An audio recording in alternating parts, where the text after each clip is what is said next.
कहानी सुनाता हूँ। आज से लगभग 2300 साल पहले मैं पाटलिपुत्र में राजा चंद्रगुप्त मौर्य के दरबार में सेल्यूकस निकेटर के राजदूत के रूप में आया था। मैंने एशिया के कई शहरों को देखा था। पर्शिया के शहर सूजा को देखा था, पर जब मैं उत्तरी भारत से गंगा नदी के रास्ते पाटलिपुत्र पहुंचा तो बस इस शहर को देखता ही रह गया। गंगा नदी के किनारे अनेक महल बने थे, अनेक बाग और झील थे। 9 मील लंबा और 1.5 मील चौड़ा ये नगर चारों ओर विशाल की लकड़ी की दीवारों से घिरा था। नगर में 64 दरवाजे और 570 बुर्ज थे। शहर के बाहर 600 फीट चौड़ी और 45 फीट गहरी सुरक्षात्मक खाई मौजूद थी। मुख्य द्वार पर दुश्मनों को कुचलने के लिए हाथी तैयार थे। चंद्रगुप्त मौर्य की सेना में 4 लाख सैनिक, 3000 हाथी थे और उनकी निजी सुरक्षा का जिम्मा कोई और नहीं बल्कि विश्वासी महिला कमांडो ब्रिगेड कर रही थी। राजनीति और अर्थशास्त्र के महापंडित चाणक्य उनका मार्गदर्शन कर रहे थे। सेल्यूकस की पुत्री सम्राट चंद्रगुप्त की रानी बनकर आई थी और उनके साथ यूनानी महिलाओं की एक बड़ी जमात भी पहुंची थी। यहाँ के लोग पूरे भारत में सबसे ज्यादा प्रतिष्ठित थे और अपने नाम के आगे पलिम्बोथ्रस यानी पाटलिपुत्रक जोड़ा करते थे। गंडक, पुनपुन, सोन, घाघरा और गंगा नदी के संगम पर तब ये शहर उस वक्त का महानतम शहर था। इतिहास के पन्नों को पलटकर थोड़ा पीछे लौटते हैं और इस शहर की उत्पत्ति के बारे में जानने की कोशिश करते हैं। मेरे आने से लगभग 200 साल पहले वैशाली के वज्जियों पर हावी होने के लिए अजातशत्रु के 2 मंत्रियों सुनिधि और वत्सकार ने एक किले का निर्माण आरंभ किया था। उसी समय भगवान बुद्ध राजगीर से कुशीनगर की ओर अपने महापरिनिर्वाण की यात्रा में यहाँ के पाटली ग्राम में रुके थे। जब लोगों ने पाटली ग्राम के भविष्य के बारे में उनसे पूछा था तो भगवान बुद्ध ने कहा था, ये शहर अत्यंत वैभवशाली होगा पर इसे 3 खतरों से जूझते रहना होगा, आग, पानी और अंतरकलह। कालांतर में उनकी ये भविष्यवाणी सच साबित हुई। काष्ठ निर्मित राजमहल अग्नि के प्रकोप से शायद ही बचा। धरती की कोख में अवशिष्ट राख इसके प्रमाण है। जलप्लावन और बाढ़ तो पटना की नियति रही। शिशुनाग वंशी, नंदवंशी, मौर्यवंशी, शुंगवंशी, कण्ववंशी, गुप्तवंशी और पालवंशी राजाओं की राजधानी पाटलिपुत्र आपसी वैमनस्य का लगातार शिकार बनता रहा। वक्त को आगे बढ़ाते हैं और बात करते हैं उस घटना की जिसमें 5वीं शताब्दी में आए चीनी यात्री फाहियेन को विनय पिटक पाने के लिए तब तक भटकना पड़ा था जब तक वो पाटलिपुत्र के बौद्ध विहार नहीं पहुंचे।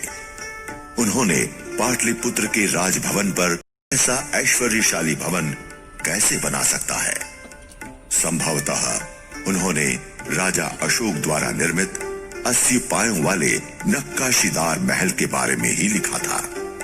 चलिए काल चक्र को घुमाते हुए 7वीं सदी में पहुंचते हैं। चीनी यात्री वैनसेंग पाटलिपुत्र को उजड़ा हुआ पा रहे हैं। लगता है बुद्ध वचन का एक और पक्ष सच साबित हो चुका है। ये कोई 575 ईस्वी की घटना थी, जब 17 दिनों तक काना हथिया नक्षत्र की झपास से पुनपुन और सोन ने जो बाढ़ की कहर बरपाई, उससे शहर पूरी तरह ध्वस्त हो गया था।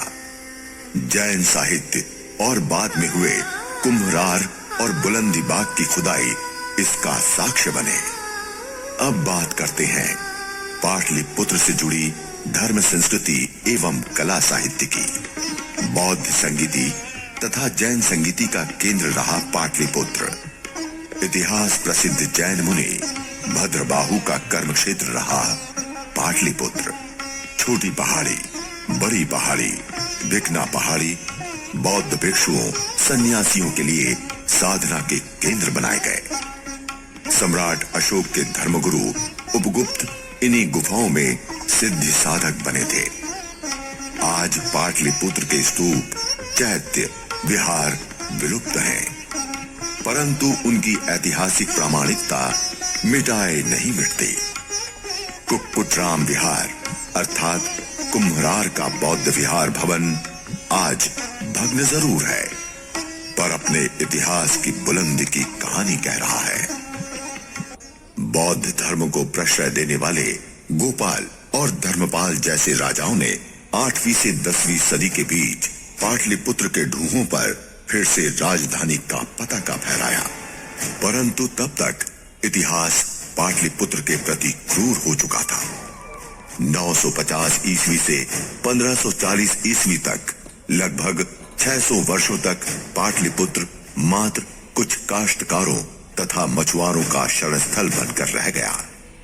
अब वो शौर्य, वो शासन, वो राजधर्म कहां, जिसने यूनानियों, खारवेलों, सातवाहनों, कुषाणों, शकों, हुणों और शशांकों का सामना किया था। राजगृह की ओर से आई राजधानी फिर से राजगृह की तरफ बिहार शरीफ लौट गई थी, परंतु इतिहास खुद को दोहराता है। पाटलिपुत्र का पुनर्अवतरण होता है। ये 1540 ईस्वी का समय है और गंगा के दक्षिण से पुनः एक शेर दहाड़ता हुआ पटना की तरफ आ रहा है। उसमें मानो अजातशत्रु की आत्मा का पुनर्वास हो चुका है। जैसे गंडक की धारा के उस पार उत्तर बिहार की ऊर्जा अजातशत्रु को पुकार रही थी, ठीक उसी तरह से शेरशाह को गंडक की धारा और उस पार की छटा पुकारने लगी। इधर गंडक के सामने गंगा की कछार पर एक किला चाहिए और उधर सामने हाजीपुर में भी एक दुर्ग चाहिए। दिल्ली की मुगल सल्तनत को ध्वस्त करने वाला शेरशाह पहले बिहार की एकता कायम करता है। 1540-45 तक पटना का किला बन गया। शेरशाह सूरी की मनोकामना पूरी हुई। अफगान स्वायत्तता कायम रखने के लिए बिहार बंगाल में लगातार कोशिश करते रहे। यह अलग बात है कि तब तक मुगलों का भाग्य उदय हो चुका है। ये 1574 ईस्वी है और छोटी पटन देवी अब इसकी रक्षिका है। अशोक कालीन अगम कुआं आज भी अगम है और शीतला माई वहां विराज चुकी है।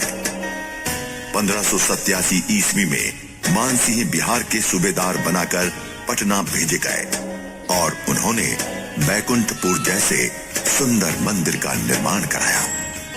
जहांगीर के जमाने में शाइस्ता खान बिहार के गवर्नर बने, जिन्होंने यहाँ के छोटे छोटे राजाओं को मुगल सल्तनत के अधीन कर दिया।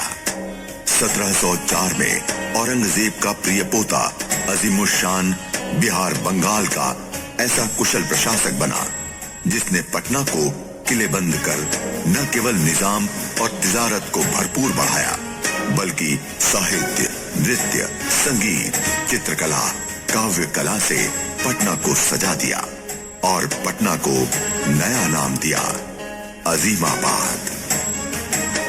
सन 1712 आते आते अजीमुशान का बेटा फर्रुखसियर ने पटना से बढ़कर दिल्ली की गद्दी हथिया ली। इस दौर की 3 बातें काबिले गौर हैं: हिंदू मुस्लिम राजाओं और जमींदारों की एकता, यूरोपीय व्यापारियों को व्यापार की सुविधा और पटना में मंदिरों, गिरजाघरों, मस्जिदों, मजारों, इमाम बाड़ों, खानकाहों, ईदगाहों की खासम खास मौजूदगी। काल चक्र में पटना के नवोत्थान के ही समय 1666 में सिखों के 10वें गुरु गोविंद सिंह जी का जन्म हुआ, जहां आज हरमिंदर साहिब का गुरुद्वारा अपनी पवित्रता लिए खड़ा है। इस बीच 18वीं सदी की शुरुआत में हुई दिल्ली की गद्दी की रंजिशों से तंग आकर वहां के लोग अजीमाबाद में पनाह ले रहे थे। जिन व्यापारिक कारणों से एक समय पाटलिपुत्र का उत्थान हुआ था, उन्हीं कारणों से पुनः पटना का बाजार डच, फ्रांसीसी और अंग्रेजों की कोठियों से चमक उठा। 18वीं शताब्दी के उत्तरार्ध में मराठों, मुसलमानों, अंग्रेजों और अन्य देसी रियासतों में आपसी खींचतान चल रही थी और इस लूट चुंगी में हिस्सेदारी के संघर्ष में अंग्रेजों की ईस्ट इंडिया कंपनी ने बिहार बंगाल के नवाब मीर कासिम को 1764 में बक्सर की लड़ाई में हराया और पटना पर अपना कब्जा जमा लिया। इसके कुछ ही सालों बाद बिहार बंगाल में एक भयंकर अकाल पड़ा और लाखों लोग मारे गए। ईस्ट इंडिया कंपनी के गवर्नर जनरल वॉरेन हेस्टिंग्स ने एक बड़ा अनाज भंडार बनवाने का आदेश दिया। उसी कंपनी के इंजीनियर कैप्टन जॉन गर्स्टीन ने इसकी परिकल्पना की और 20 जुलाई 1786 को ये गोल घर बनकर तैयार हुआ। इसकी परिधि 125 मीटर है और गुंबज की ऊंचाई 29 मीटर है। दीवार की चौड़ाई 12 फीट है। ऊपर जाने के लिए 142 पायदानों वाली 2 सीढ़ियां हैं। ये बात अलग है कि जिस गोल घर में 14 लाख टन अनाज रखने की जगह थी, कभी भी पूरा नहीं भरा जा सका, क्योंकि इसके दरवाजे अंदर की तरफ खुलते हैं। शायद इसके बनने के वक्त तक आमलक स्तूप लोगों की यादों में मौजूद था, तभी तो गोल घर को आंवले के आकार वाला आमलक स्तूप में बनवाया गया। वही आमलक विहार जो सम्राट अशोक के अंतिम दिनों की याद में बनवाया गया था और जिसकी चर्चा ह्वेन-सांग ने अपनी डायरी में बखूबी की थी। लगभग 200 सालों से ये गोल घर पटना के गंगा तट पर बनी सबसे बड़ी इमारत है और लोग दूर दूर से इसे देखने आया करते हैं। गंगा तट से गुजरने वाले नावों जहाजों से तो लोग गोल घर का मजा लेते ही हैं। गोल घर पर चढ़कर गंगा के घाटों और पटना के बागों को निहारने का मजा कुछ और ही है। बागों बहारों की वजह से ही पाटलिपुत्र का पुराना नाम था कुसुमपुर, पुष्पपुर और आज भी गुलजार बाग, सब्जी बाग, गुलाब बाग, कंकड़ बाग, कंपनी बाग स्थान पुराने नाम की याद संजोए हुए हैं।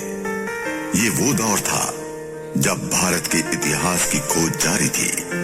सम्राट अशोक, चंद्रगुप्त मौर्य, बुद्ध के पद चिन्हों को ढूंढा जा रहा था।